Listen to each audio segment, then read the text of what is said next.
Melalui penerjemahan lah kendala-kendala dalam komunikasi mengenai iptek atau pemajuan kebudayaan ini bisa teratasi. Secara nasional seperti itu. Iya. Nah, sekarang kalau saya bertanya tentang kondisi penerjemahan di Jawa Tengah, Iya. bagaimana kondisi penerjemahan sekarang? Apakah produk penerjemahan sudah banyak atau bagaimana?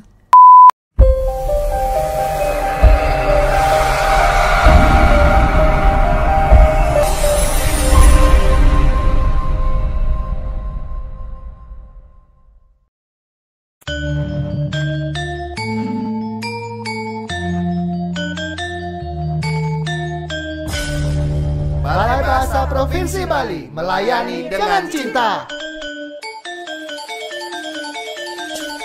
Salam bahasa, sahabat bahasa di mana saja sahabat bahasa berada. Senang sekali saya Nyoman Sutrisna dapat kembali hadir menemani sahabat bahasa dalam program Bincang Bahasa dan Sastra, sebuah program yang digagas oleh Balai Bahasa Provinsi Bali untuk menyampaikan informasi kebahasaan dan kesastraan kepada masyarakat. Siaran ini disampaikan melalui Studio Subasita Balai Bahasa Provinsi Bali.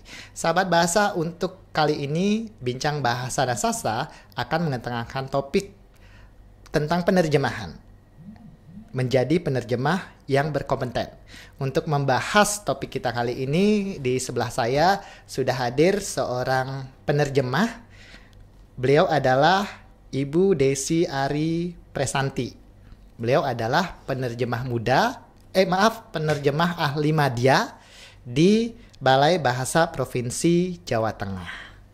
Selamat datang Bu Desi di Balai Bahasa Provinsi Bali. Iya, terima kasih Pak Nyoman. Alhamdulillah saya bisa sampai ke Studio Subasita Balai Bahasa Provinsi Bali ini ya. Iya, kami juga sangat senang Bu Desi sudah ada di sini. Kita akan Alhamdulillah. berbincang-bincang, Baik. mengulik pengalaman dan rencana dalam lingkup penerjemahan ini. Baik, terima kasih sebelumnya Pak Nyoman. Ya. Bu Desi, gimana kabarnya hari ini? Alhamdulillah secerah matahari di siang hari Harus ini. baik, harus sehat, Harus harus sehat. semangat. Betul sekali. Karena itu harus ya. Ya, tidak boleh tidak. Kita harus menjaga kesehatan. Selalu menjaga protokol kesehatan juga ya. Ini Betul. kita berjarak ya, jadi Iya, tidak jadi apa-apa gitu ya. masker baru kita lepaskan Iya. tadi supaya suara kita juga masuk dengan baik. Betul. Baik Bu Desi, kita berbicara tentang penerjemahan. Iya. Penerjemahan merupakan aktivitas yang sudah dari lama dilaksanakan dan sekarang juga masih tetap dilaksanakan. Iya. Penerjemahan, proses menerjemahkan, begitu. Iya. Mungkin bisa dijelaskan tentang penerjemahan itu sendiri. Ya, memang betul yang disampaikan Pak Nyoman ya. Jadi penerjemahan ini sudah berlangsung sejak lama, tidak hanya di Indonesia tapi sudah dari negara-negara yang lain ya. Kalau kita melihat ada kitab-kitab yang dibawa dari India, kemudian diterjemahkan ke dalam berbagai bahasa dan juga roman-roman dari bahasa asing yang juga sudah diterjemahkan ke dalam berbagai bahasa. Itu menandakan bahwa kegiatan penerjemahan ini sudah cukup dari tua lama ya. Sudah lama sekali. Nah, untuk penerjemahan sendiri itu kalau berbagai pendapat dari para ahli itu sudah banyak disampaikan melalui buku-buku yang ditulis. Tetapi secara garis besar penerjemahan ini adalah proses untuk mengalih bahasakan makna. Jadi bukan bahasa. Bukan bahasanya, bukan alih bahasa. Bukan bahasa yang dipindahkan atau diubah dari satu bahasa ke bahasa lain. yang lain, bukan, tetapi makna yang terkandung di dalam suatu naskah itu atau teks sumber ya. Kita biasa menyebutnya dengan teks sumber, dan untuk yang di hasilnya teks sasaran. Begitu. Jadi lebih kepada maknanya. Nah, makna ini kan melingkupi ada dari sisi bahasa, kemudian budaya, dan juga konteks yang ada di dalam teks tersebut. Itu serangkaian dari kegiatan penerjemahan yang harus dikuasai oleh penerjemah. Gitu. Nah, ada penerjemahan dan ada penjuru bahasaan, betul ya? Betul. Nah, mungkin bisa disampaikan perbedaan itu? Iya, jadi untuk penerjemahan ini khusus untuk teks secara tertulis, jadi mengalih bahasakan makna secara tertulis. Sedangkan untuk yang secara lisan itu disebut dengan penjuru bahasaan. Penjuru bahasaan, ya. Mungkin bahasa lainnya interpreter ya? Iya, interpreter, atau untuk orangnya juru bahasa. Jadi penerjemahan, penerjemah, penjuru bahasaan, juru bahasa. Juru bahasa, itu interpreting, interpreter itu ya? Iya, seperti itu. Ada alih makna dari satu bahasa ke bahasa lain. Betul. Dalam sebuah makna itu bisa dipastikan ada terkandung muatan budaya. Iya. Nah, seberapa penting sebuah budaya dari satu bahasa sumber ke bahasa sasaran itu? Apakah itu harus di budaya itu ditetapkan dialih bahasanya berbeda atau budayanya juga disesuaikan kalau kita menerjemahkan? Iya, sedapat mungkin ini kita membuat kesepadanan makna. Jadi budaya yang terkandung di dalam teks sumber itu sedapat mungkin kita padankan dengan budaya yang ada di dalam teks sasaran. Ada berbagai cara ya kalau kita sudah berbicara tentang strategi dalam penjuru bahasaan, itu bisa dengan adaptasi, itu dengan cara mengadaptasi dari budaya sumber ke budaya sasaran. Kemudian ada juga penambahan, pengurangan, itu semua masuk ke dalam keseluruhan dari proses penerjemahan. Tetapi inti dari semua itu bagaimana supaya pembaca naskah di bahasa sasaran itu bisa mendapatkan makna yang sepadan dari naskah di bahasa sumbernya. Tujuan makna yang terkandung dalam bahasa sasaran itu tersampaikan kepada pembaca di bahasa sasaran itu ya. Harus tersampaikan melalui berbagai cara itu tadi. Ada bisa juga kita kalau memang tidak ada sama sekali padanan gitu, atau kata-kata yang bisa menggambarkan secara tepat, itu bisa juga dengan ilustrasi atau dengan gambar kalau memang tidak dimungkinkan untuk dengan kata-kata ya. Dan penerjemahan itu seperti yang tadi disampaikan tidak harus kata per kata begitu ya. Jadi dielaborasi supaya maksud dari pesan dari teks sumber itu tersampaikan. Nah, Bu Desi sampaikan tadi bahwa penerjemahan ini sudah dilaksanakan dari zaman dulu. Mungkin bisa disampaikan perkembangan dari penerjemahan dari dulu sampai sekarang ini? Iya, kalau khususnya kita berbicara di dunia penerjemahan di Indonesia ini ya Pak Nyoman ya, zaman dulu memang hanya penerjemah biasanya dari kalangan kerajaan. Ya, waktu masih berbentuk kerajaan dulu, itu fungsinya untuk menyampaikan informasi, dan juga fungsi utama dari penerjemah ini adalah menjembatani kendala komunikasi. Nah, dulu di zaman kerajaan pun pasti juga sudah ada kendala komunikasi, karena bagaimanapun juga para raja itu juga harus berkomunikasi dengan pihak luar. Yang bahasa mereka berbeda gitu ya. Bahasanya berbeda, dalam surat menyurat pun juga pasti yang digunakan bahasanya yang berbeda. Nah, itu fungsinya penerjemah untuk mengatasi kendala komunikasi ini. Kemudian seiring dengan perjalanan waktu, ada penerjemah sebagai profesi, yang orang menjadikan penerjemah itu sebagai profesi untuk mendukung kehidupannya sehari-hari. Menjadi pekerjaan begitu ya? Menjadi pekerjaan. Nah, semakin ke era sini begitu, ada fungsional penerjemah. Nah, yang menarik ini fungsional penerjemah ini khusus untuk pegawai ASN atau aparatur sipil negara yang ingin berkecimpung di dalam dunia penerjemahan. Jadi ini menjadi sebuah jabatan fungsional yang tentu saja menuntut ada angka kredit, kemudian ada persyaratan-persyaratan yang harus dilengkapi. Jadi ada penerjemah lepas, itu yang tidak tergabung di dalam manapun, kemudian ada penerjemah sebagai jabatan fungsional, dan juga ada penerjemah yang bergabung dalam organisasi penerjemah, seperti yang saya tahu ada HPI ya, Himpunan Penerjemah Indonesia. Ini yang organisasi ini memang sudah lama sekali menggeluti bidang penerjemahan ini. Begitu. Nah, ada HPI, Himpunan Penerjemah Indonesia. Betul. Kemudian di pemerintahan juga ada organisasi tidak ya? Ada, untuk fungsional ini membuat organisasi itu IPPI ya, Ikatan Penerjemah Pemerintah Indonesia. Ya, dan anggota dari IPPI ini adalah ASN, yang merupakan pejabat fungsional penerjemah. Iya, betul. Dan juga untuk menjadi seorang penerjemah fungsional tadi itu juga pasti ada syarat dan ketentuan berlaku gitu ya. Iya, tentu saja gitu. Tidak bisa serta-merta menjadi penerjemah, harus melalui persyaratan-persyaratan. Termasuk kalau akan naik jenjang atau jabatan, itu harus ada persyaratannya juga. Selain angka kredit yang minimal harus dimiliki. Iya, gitu. betul. Ya. Nah, melihat dari status penerjemah tadi, ada yang penerjemah pemerintah, kemudian ada penerjemah lepas yang tidak terikat organisasi, ada penerjemah yang merupakan anggota dari organisasi profesi itu. Perbedaan mereka itu apa tuh? Kalau dalam hal pekerjaan tentu saja sama ya, karena semuanya akan mendapatkan pekerjaan sesuai dengan bidangnya masing-masing. Kalau yang pejabat fungsional penerjemah itu biasanya sudah pekerjaan dari kantor sehari-hari yang harus dikerjakan. Kemudian untuk penerjemah lepas dan dari penerjemah yang terhimpun dalam organisasi tersebut biasanya akan mendapatkan pekerjaan juga dari manapun, bisa dari organisasi itu atau bisa dari pihak mandiri luar, mandiri ya, begitu. Jadi mendapatkan pekerjaan secara bebas, bisa dari manapun. Nah, kalau kita berbicara tentang pekerjaan, tentu menuntut kita untuk profesional. Betul, begitu ya. Ada kompetensi yang harus diuji di sana. Iya. Apakah si penerjemah itu diuji? Ya, jadi seperti tadi sudah saya sampaikan bahwa untuk penerjemah fungsional setiap naik jenjang, jadi ini ada jenjang pertama, muda dan madya. Nah, setiap jenjangnya ini ada uji kompetensi dan diselenggarakan oleh Sekretariat Kabinet sebagai instansi pembina. Jadi sebelum lolos dari situ tidak bisa kita naik ke jenjang yang lebih tinggi ya. Itu untuk mengukur kompetensi penerjemah ini. Tapi ini hanya untuk yang pemerintah ya? Hanya pemerintah saja dan diselenggarakan oleh Sekretariat Kabinet gitu. Kalau untuk organisasi yang saya tahu HPI juga menyelenggarakan tes sertifikasi untuk para anggotanya. Intern.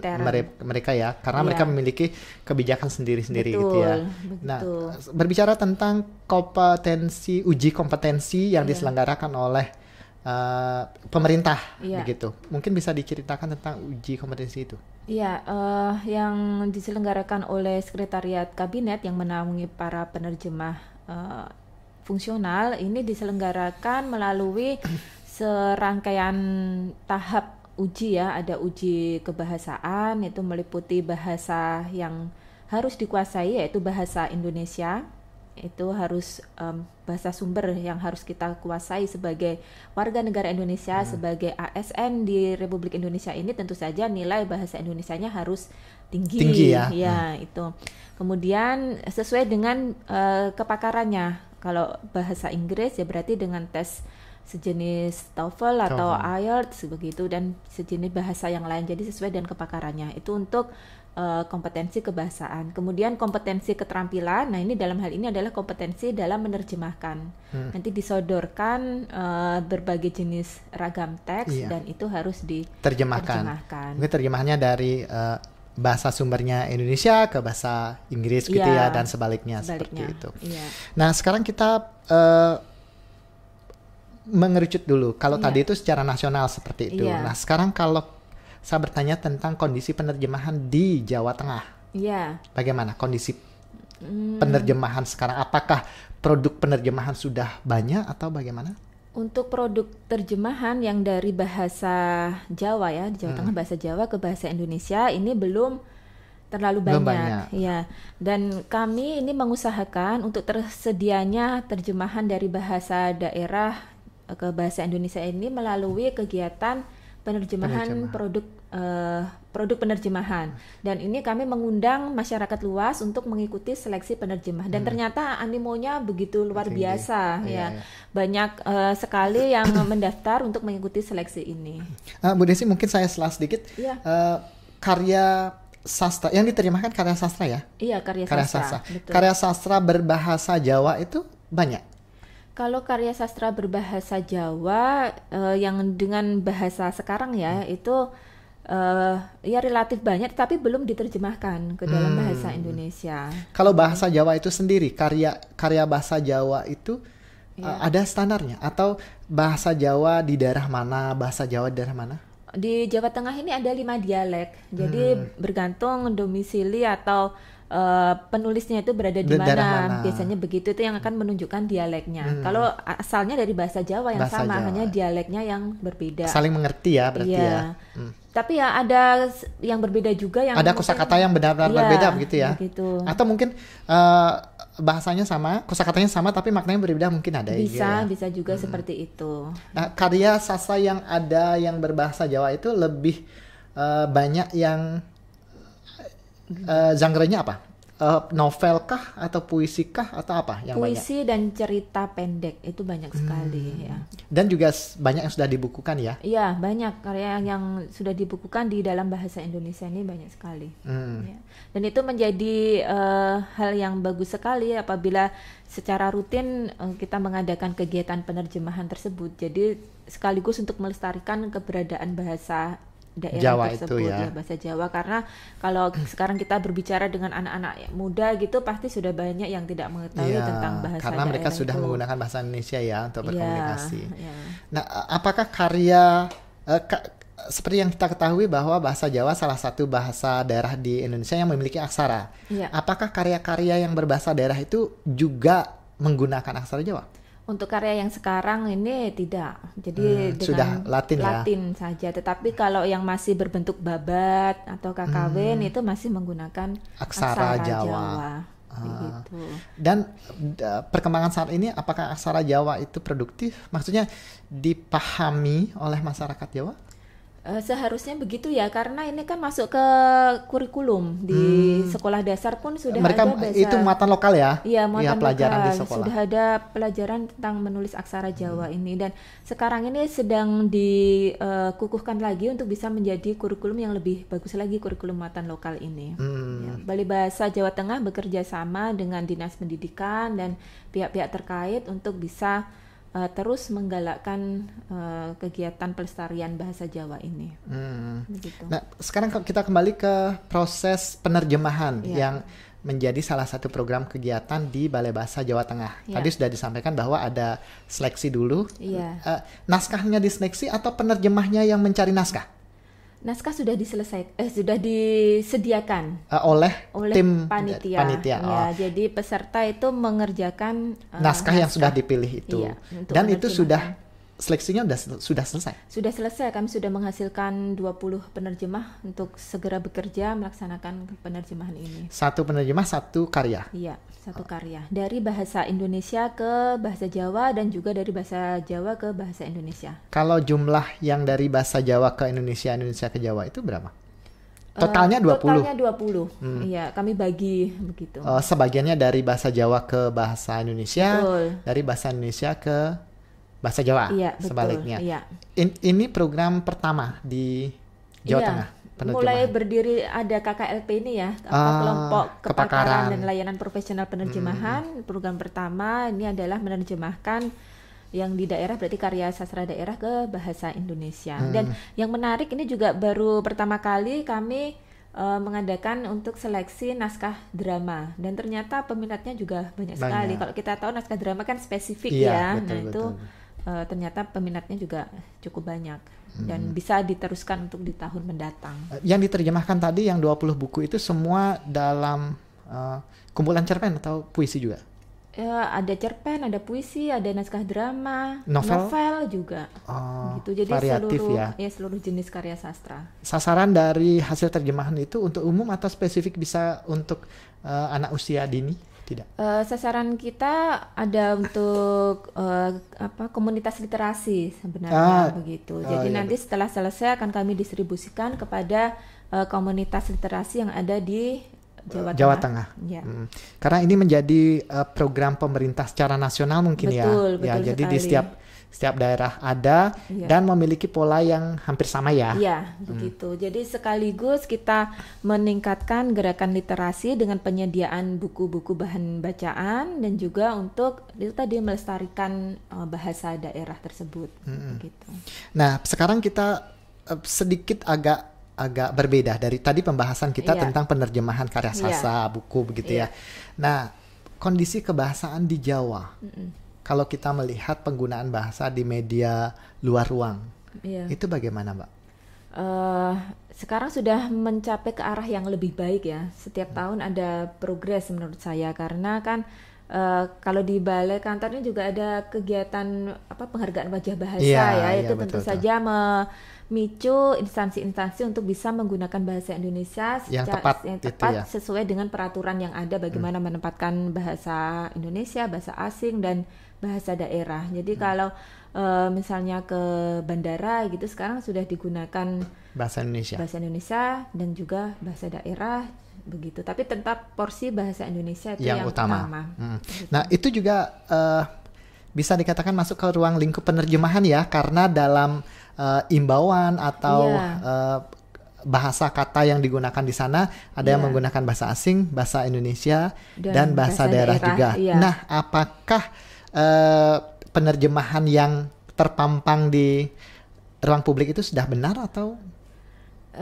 Sebagian besar secara garis umum memang sudah benar. Hanya ada bagian-bagian kecil yang memang harus diperbaiki. Ya, tapi secara keseluruhan sudah menunjukkan progres yang lebih baik. Gitu. Ya. Nah, kalau melihat itu di ruang publik seperti itu, kemudian untuk anak muda, kalau di Jawa sendiri, penggunaan bahasa mereka bagaimana? Anak muda mungkin secara nasional itu sama ya, polanya seperti itu ya. Bagaimana tren saat itu, itulah yang akan diikuti. Tetapi menurut saya tren-tren seperti itu sifatnya itu adalah temporal. Ya. Populer begitu ya? Ada masanya? Ada masanya, seperti halnya budaya populer kan hanya berkembang pada masa itu saja. Tapi tentu saja setelah ini eranya berakhir akan kembali lagi kepada bahasa yang utama yang dia kuasainya. Betul. Dan tentu saja ini peran dari sekolah dan juga instansi ini memang harus lebih luar biasa untuk menggalakkan penggunaan bahasa Indonesia ini. Lebih giat membuat mereka menjadi bangga dan setia dengan bahasa mereka itu ya. Betul, harus. Apalagi sekarang ini ya sudah ada kewajiban atau kerjasama antara balai kantor dengan dinas-dinas pendidikan untuk mengadakan UKBI, uji kemampuan berbahasa Indonesia adaptif, yang bisa diikuti dimanapun, kapanpun, dan kan juga menyasar ke generasi muda, siswa, mahasiswa, gitu. Jadi itu langkah yang bagus menurut saya untuk semakin memartabatkan bahasa Indonesia. Nah, sekarang kita kembali ke penerjemahan itu sendiri. Pesan terakhir. Pertanyaan saya yang terakhir sebelum nanti kita akhiri diskusi kita kali ini, pesan Bu Desi terhadap mungkin penerjemah, masyarakat secara umum tentang karya-karya yang ada di Indonesia, khususnya di Jawa Tengah. Untuk para penulis dulu ya, ini karena program dari Balai Bahasa Jawa Tengah ini kan tentu setiap tahun itu polanya sama ya. Jadi untuk melestarikan gerakan literasi, untuk mendukung pelestarian budaya dan bahasa daerah juga. Jadi teruslah menulis dan tetaplah berkarya. Kemudian untuk para penerjemah masih dibuka banyak sekali kesempatan untuk bisa menerjemahkan karya-karya tersebut, entah nantinya diterjemahkan kemudian diterbitkan sendiri, atau kalau masih ada program penerjemahan seperti tahun ini dari pemerintah bisa mengikuti kegiatan tersebut. Dan ini adalah langkah yang bagus sekali ya, karena tujuan dari kegiatan ini seperti tadi untuk gerakan literasi, pelestarian budaya daerah, dan juga yang utama itu sebenarnya untuk transfer ilmu pengetahuan, teknologi, dan juga pemajuan kebudayaan. Betul. Melalui penerjemahan lah kendala-kendala dalam komunikasi mengenai iptek atau pemajuan kebudayaan ini bisa teratasi. Gitu. Ya, baik. Terima kasih banyak Bu Desi. Senang sekali sudah hadir di Subasita Balai Bahasa Provinsi Bali berbagi informasi tentang penerjemahan. Terima kasih. Dan kami sangat berharap juga nanti kalau Bu Desi sempat lagi hadir lagi di Subasita, kita berdiskusi lagi. Baik, terima kasih sekali. Sampai bertemu lagi Bu Desi. Terima kasih.